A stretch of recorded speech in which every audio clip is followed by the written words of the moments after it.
I'm Donna, standing in the chaos of my parents' house, listening to the screams of my sister and the panicked whispers of my father. I felt a strange sense of calm. It was the moment I turned the tables on them, and the fallout was already beginning. Just moments ago, I had transferred $450,000 into their accounts, watching as they toasted and celebrated, thinking they had won. But then, my father's phone rang, and the color drained from his face. "All our accounts are frozen. Federal hold," he whispered in disbelief.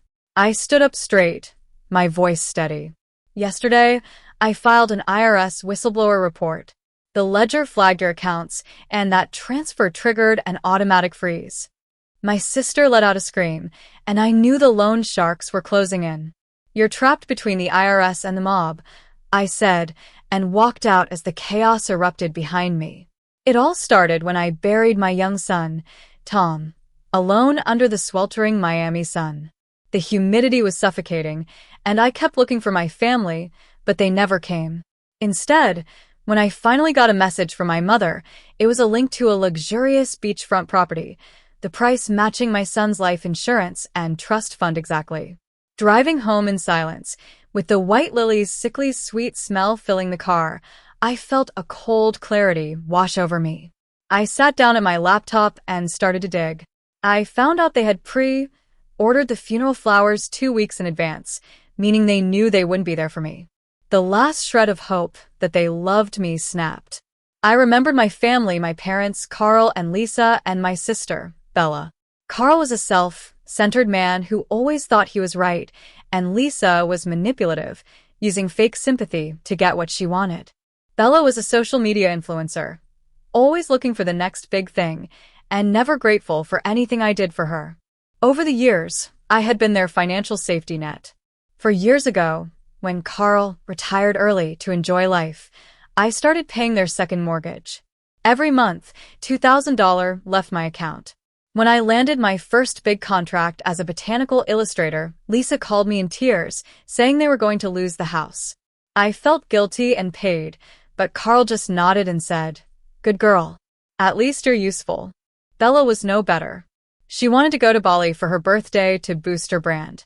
Lisa cornered me at dinner, saying Bella was so talented and just needed a break. I paid for the flight, and she never even tagged me in a single photo.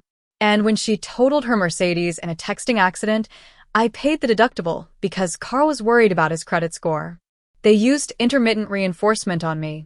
They would starve me of affection for long periods, making me feel invisible. Then, out of the blue, they would give me a small compliment or a hug, and I would come running back, thinking they loved me.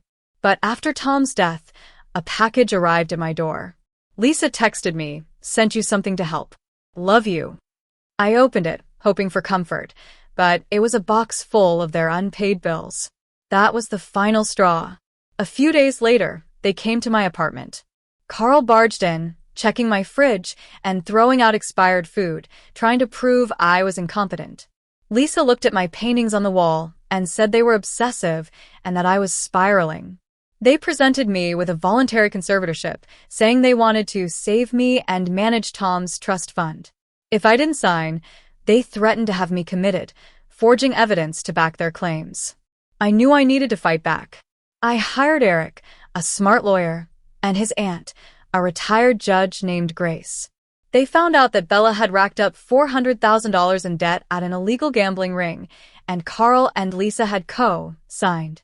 They were desperate for my son's trust fund. I decided to set a trap. I played along, giving them the money they wanted. And when the transfer triggered the IRS freeze, I knew I had won. The fallout was quick. My parents lost their house, and Bella fled the state.